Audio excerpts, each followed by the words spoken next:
Say what's cracking, YouTube? It's your boy 16 to life, and I'm back like I'm on a parole violation. You're down.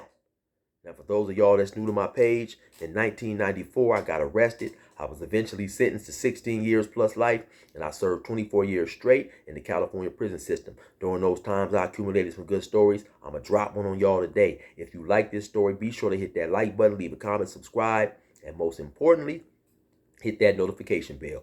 That way, anytime I drop a story, you'll be notified ASAP, and you can hop on it whenever you're ready. Also, if you like to binge watch or you want to catch up on just a few of my older stories, and I definitely got some great ones, go to my YouTube playlist and you'll see that my stories are organized in different categories, and you can find something that you'll like. Now, let's hop right up into this story.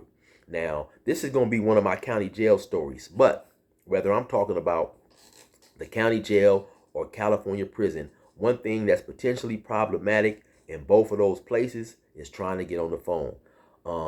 Keep in mind, I'm talking about 1994, 95, back in those days before the cell phones were flooding the prisons and the California system. So a person trying to get on that phone was very important. You got people trying to bail out, people trying to see what's up with their family, maybe see what's up with their case, get money sent on their books, get books sent in to read or whatever.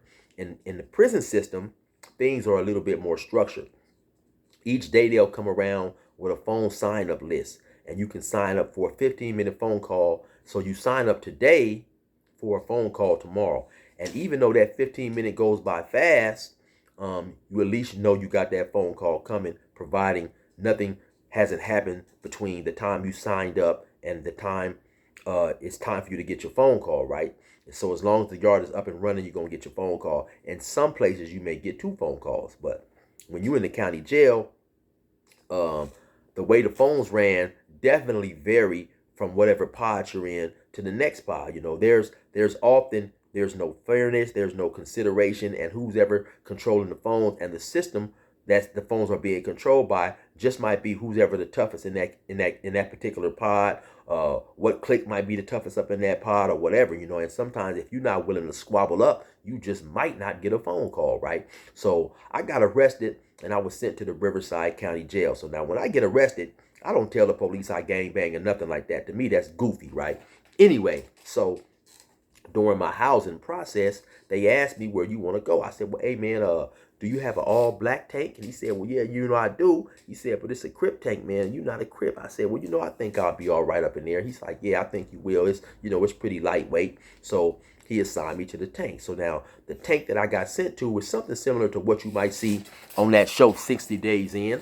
So I'm walking down this long hallway, and eventually I come to this, you know, this control booth that's going around in a circle with the windows tinted real black. And on the outside of that is 3 more big old giant pods. Now, of course, the pod they assigned me to was the all black Crip tank. The one next door to that was the all white tank for, you know, Woods and maybe dudes who had affiliations with the ABs or whoever. And the tank on the right of that, or excuse me, the left of that, either or anyway, was the tank for the Southern Hispanics, you know, Southern Mexicans, dudes who was gang banging and stuff like that. Now, all these tanks was pretty, you know, would get active from time to time. You can look, you know, peer across through the plexiglass window and see dudes fighting or whatever. So now I go in there. Just so happened my particular cellie was a dude by the name of Big Ooze. Big Ooze happened to be from a gang called Projects, which was in which was in the city of Rubidoux, which is, I believe, right next to Riverside or something like that. So I go in there, I holler at him for a minute. They had 2 phones in there, phone downstairs and a phone on the upstairs, right? So now the phone downstairs, it was in the back where the 2 walls came together, and you know it has that crease right there, and you was damn near sitting in that crease while you talking on the phone, right? So I step outside, I go, hop on the phone is available. I'm literally on the phone maybe 2 minutes, and all of a sudden, beep, beep, boop, bop, bop, boop, bop. Dudes go to swabbing and stuff. So I get up out of there, you know. A couple days later, I get into a fight, get cut on my back. You know, I get moved around the county jail system. You know, I've spoken on that story before. Then eventually I work my way back to 3A, the Crip tank. Now, this time before I come back, I'm thinking my next door neighbor from the street, by the dude by the name of Popeye, who was from Grape Street, I'm thinking that he's up in there. But a day or two before I get there, he goes in the cell with this dude from Rolling 60s. Now, the dude from Rolling 60s was maybe about 5'8", probably 65 pounds, big old fat dude. They go to squabbing. At some point, the fat dude picks him up. They fall on the cement floor, and my next door neighbor breaks his arm. So he's upstairs in the hospital when I get up in there. Now, even though I'm in Riverside County Jail in 3A, this particular tank has a lot of dudes from LA-based gangs. Now, around this time, you had a lot of dudes from a gang called Trey Gangster Crip, which is in LA. They happen to be out there in the city of Riverside. And a lot of those dudes was housed in this particular tank. Some of the dudes' real names, you had Touche, you had Kool-Aid, you had Rodan, Blue Eyes, Danger, D-Man, a lot of dudes. Now, there were some dudes in there from these local Riverside area gangs. You had Sloppy Crip. Sloppy Crip was from Casablanca, real rider. You had Smoke from 1200 East Coast. He was a real rider. You had Trub, who also happened to be from Rubidoux PJs, right? And so, but you, like I said, you still had a lot of dudes from LA-based gangs up in there. And so, now, the phone on the bottom was primarily being controlled by the dudes from Trey along with the Riverside dudes. And so, they would work that out among themselves. But you may have a dude who has a phone slot from 10 to 11, another dude with 11 to 12, so on and so forth, and then all the way through the night. I also failed to mention there was a dude up in there by the name of Dan Tanner who happened to be from Long Beach Insane. I did a story on him talking about the biggest Crip I ever saw. Now, Dan Tanner and Popeye had been to the pen before, and they knew each other and had formed a relationship. So, due to Popeye telling him about me before I previously got up in there, eventually me and Dan Tanner got close, and I ended up getting a phone slot through my affiliation with these two dudes. Or to keep it 100, I might not have had a damn phone call my damn self up in there, because like I said, man, it was vicious up in there. A lot of squabbing, so on and so forth. So if you didn't know a dude who had a slot who would let you use his time, or you wasn't affiliated with some of these dudes who had phone slots, you might not be able to get no phone call up in there, right? Now, also just so happened, the dude from Rolling 60s who got into it with my next door neighbor, he happened to be out there for whatever reason in Bannon, in the city that I grew up in, and he was being charged with the murder of this white dude who I went to school with. Actually, we was on the same Little League baseball team, so he happened to be in there for that, right? And so now, like I said, dudes is up in there, man, they doing what they doing. They using the phone or whatever. And even though this was an all Crip tank, you had a lot of fights up in there, man. Crips getting into it with each other all the time, especially being locked up. Dudes is up in there mad, angry, whatever temperatures are boiling over, dudes is getting into it, right? And like I said, being able to hop on that phone was always a problematic issue, right?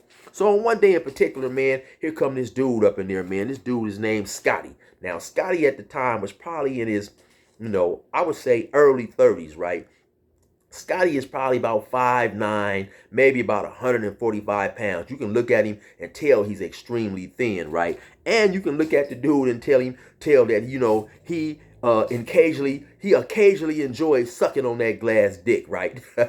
Now, for those of you guys who may not be familiar with that term, that's a term in California we used to use for dudes who were smoking on drugs, right? Like I said, you can look at the dude and see he was a connoisseur of crack smoke or whatever, right? Now, so he's up in there like 2-3 days or whatever, and he's trying to get on the phone, right? And now as I think back, actually it's surprisingly that he lasted that long, because most of the time back then, if you wasn't a Crip and you came up in there, whoever they tried to put you in the cell with, they wasn't going to accept you, right? Especially no crackhead, right? Because for the most part, they wasn't full of nothing but crack smoke and hot dogs from 7-Eleven. So a dude ain't trying to be up in there, with a dude like that, man, especially when you go to eating some solid food. Now you go to farting, you drinking 2 or 3 milks, you farting, you got the cell stinking and stuff like that, man, So a lot of dudes ain't trying to be up in there. So it was surprisingly he had lasted that long. But I guess whoever they had moved him in the cell with wasn't tripping, had some mercy on him,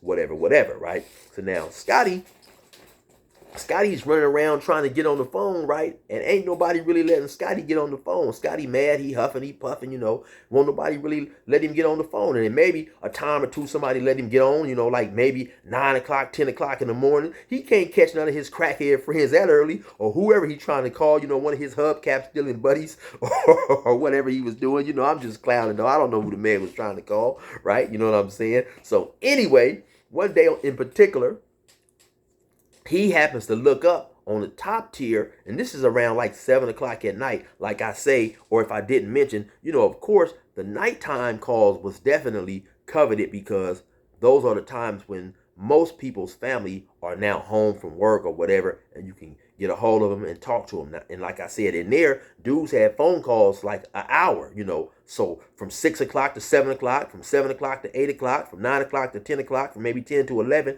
and then we would have to lock up. So there wasn't too many phone calls, to be going around. And so like I said, if you didn't know nobody, you might sit up in that thing, maybe 3, 4 days, 4, 5 days without even getting a call, right? So all this has got Scotty all riled up. He upset, and this and that, right? So on and so forth. So for whatever reason, he happened to look up. He see ain't nobody on the phone, Now let's say it's maybe about 6:58, 6:59, right? Unbeknownst to him, the dude from Rolling 60s has the phone from 7 to 8 o'clock, right? So Scotty, which was his real name, he runs upstairs. He sees the phone is empty. He run upstairs real quick. He hop on the phone. Now, when he goes upstairs, just so happened, okay, so you go upstairs, this maybe, I don't know, about 10, 12 steps, and then it's like you pass like 4 or 5 cells, and then the very ending of the cell, the very last cell before you get to the phone, just so happened to be Dan Tanner's cell. So me and Dan Tanner standing there, we talking, chopping it up or whatever. And then so you go to the phone, you pass Dan Tanner's cell, then now there's the phone. They have like a window, somewhat like this big old thing going up right there. But it's a window sitting in that thing where you can look out, over the parking lot or whatever. And then right next to the phone is a shower. The shower was like a one-man shower, basically like it looked almost kind of like a phone booth, but it was made of metal, and you would go in there, it was made of metal or whatever, and you'd go in there and, get in the shower or whatever, right? And so that's right next to that phone. And so now as Scotty is on the phone, he's dialing or whatever, he's dialing or trying to talk or get through, or maybe he had got through, I can't quite remember. But as he's doing that, the dude from 60s walks up and taps him on the shoulder and said, "Hey, man, that's my phone time." And Scotty like, "Man, what is you talking about? I just got on the phone." He said, "Man, I got the phone from 7 to 8, man. You got like a minute or two, man, but that's my phone time." So Scotty is hot. He like, "Man, damn, I just got on the phone, man. I can't never get on the phone. Brother Black, man, y'all ain't gonna let me get on the phone and woo, woo, woo, Dude from 60s ain't trying to hear it, right? So the dude from 60s is waiting right there on the rail, right? So whenever that minute or two that he gave him is up, he tell him, "Hey, man," he tap him again. He said, "What, man?" He's tapping him again. He said, "Hey, man, it's my phone time, man. I got an important phone call I'm trying to make. Get up off the phone, man." Dude said, "Man, come on, man. Y'all just ain't gonna keep doing me like this, man. I'm using the phone, man. I ain't been up in here, bye-bye." And in the midst of him talking, a dude from 60 just, bam, fire him up. Said, "Man, get your ass off the phone." Hung the phone up, right? Now, like I say, old Scotty, man, he thin to win. You know what I'm saying? He looking like he too thin to win, or maybe, 5'9", maybe about 145. So, man, he dude from 60 snatched the phone, and the dude, Scotty, he walks on off. Like I say, now, maybe I'm about 4 or 5 feet away, right? Me and Dan Tanner, we sitting there chopping it up. So now, as Scotty is walking, getting ready to go down the stairs, he mumbled to himself. He say, "Man, fuck this shit." So he turned back around right now. When he turned back around and go back toward the phone, the dude from 60s, he got one of his legs. He got his leg up on the seat. He's talking and stuff. I guess he just dialed and got through. So the dude, Scotty, he walks past him, and then he hits a U-turn and comes back. Now, when he comes back, he just, bam, boom, give him a 2-piece. Now, the dude that's on the phone from 60s, when he get 2-piece, he set the phone down because, unfortunately, the smoker, like I say, man, he ain't got nothing in him, man, but hot dogs from 7-Eleven. He ain't got no strength or nothing like that, you know what I'm saying? He probably ain't had no good meal in a minute. So, when he fired on the dude from 60s, who, like I said, was already a pretty big dude, he eat them punches like nothing, you know what I'm saying? He turn around, they go to squabbing. Beep, beep, beep, beep, beep, pop, pop. They squabbing up. All of a sudden, he grabs a skinny dude and spins him. And just so happened when he spins him, they fall into that shower that I told you guys about. Now, right when they fall into the shower, now they're on the top tier squabbing. So they're in full view of the guard in that bubble in the event he happened to be looking. And I guess he was, because then he comes over the loudspeaker telling everybody, lock it up, stop fighting, lock it up, or whatever, right? So they run up in there. They come get Scotty. They come get the dude from 60s, and they walk him up out of there. About 2 hours later, they both come back. Scotty come back, and the dude from 60s, they both come back, But after that, man, the dude from 60s was like, man, I ain't tripping, Police say if we get into it again, they gonna move me up out of here. I ain't trying to, get kicked up out of here or whatever. And they left it alone, right? So after that, of course, everybody kind of gave Scotty their respect, man, because we got to keep in mind that before dudes go to using drugs and, putting that glass dick in their mouth or whatever they be doing, they always something, nobody come out the womb smoking. So you can't always judge a book by its cover, man. And so after that, of course, we gave Scotty his respect, because the main thing, when you locked up, especially in that county jail where things are a little bit more wilder and structured, at least for the blacks, for the blacks down south, you definitely got to be willing to squabble, man. You definitely got to be willing to squabble and throw them things, or if not, you're going to be in a world of trouble. But, that's just another story that I can tell you guys, man, about fights over the phone. I've seen so many different fights over them phones. People is frustrated. They trying to call their people, and sometimes, temperatures just boil over. But anyway, you already know what it is, man. It's your boy 16 to life. Don't disrespect no smokers, and resume normal program.